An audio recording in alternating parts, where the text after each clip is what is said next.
ଧରା ପୃଷ୍ଠରେ ଅବତରଣ କରିଛନ୍ତି ମା ଜଗତଜନନୀ। ବିଭିନ୍ନ ପୂଜା ମଣ୍ଡପରେ ଚାଲିଛି ପୂଜାର୍ଚ୍ଚନା। ସୁନ୍ଦର ତୋରଣ ସାଙ୍ଗକୁ ଝିଲମିଲ ଆଲୋକମାଳାରେ ଝଲସୁଛି ସବୁ ପୂଜା ମଣ୍ଡପ। ପାପର ଅହଙ୍କାରକୁ ବିନାଶ କରିବା ପାଇଁ ଧରା ପୃଷ୍ଠରେ ମା ମହିଷାମର୍ଦିନୀ ପ୍ରତିଟି ପୂଜା ମଣ୍ଡପରେ ଲାଗିଛି ଭିଡ଼। ମାଙ୍କ ନିକଟରେ ପୂଜା କରିବାକୁ ଲୋକଙ୍କ ଗହଳି। ଆକର୍ଷଣୀୟ ତୋରଣ ସାଙ୍ଗକୁ ରଙ୍ଗ ବେରଙ୍ଗର ଆଲୋକମାଳା ଝଲସି ଯାଉଛି ଆଖି। ସେପଟେ ପାର୍ବଣରେ ପସରା ମେଲାଇଛି ବାଉଁଶ ପାତିର ବିଭିନ୍ନ ହାତ ତିଆରି ସାମଗ୍ରୀ। ତେବେ ଆସନ୍ତୁ ଦେଖିବା ଆମର ଏହି ରିପୋର୍ଟ।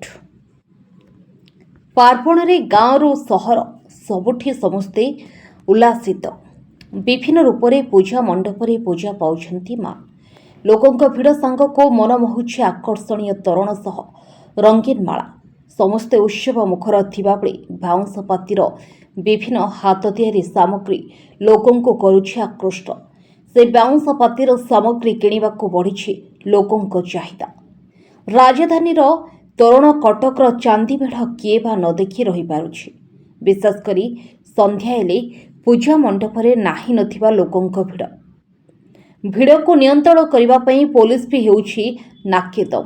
ଲୋକଙ୍କ ଭିଡ଼କୁ ଦୃଷ୍ଟିରେ ରଖି ପୋଲିସ ପ୍ରଶାସନ ପକ୍ଷରୁ କଡ଼ାକଡ଼ି ଟ୍ରାଫିକ ବ୍ୟବସ୍ଥା କରାଯାଇଛି, ଯାହାକି କେହି ବି କୌଣସି ଅପ୍ରୀତିକର ପରିସ୍ଥିତିର ସମ୍ମୁଖୀନ ନ ହୁଅନ୍ତୁ ସେ ଦିଗରେ ପୋଲିସ ପ୍ରଶାସନ ପକ୍ଷରୁ ରହିଛି କଡ଼ା ନଜର।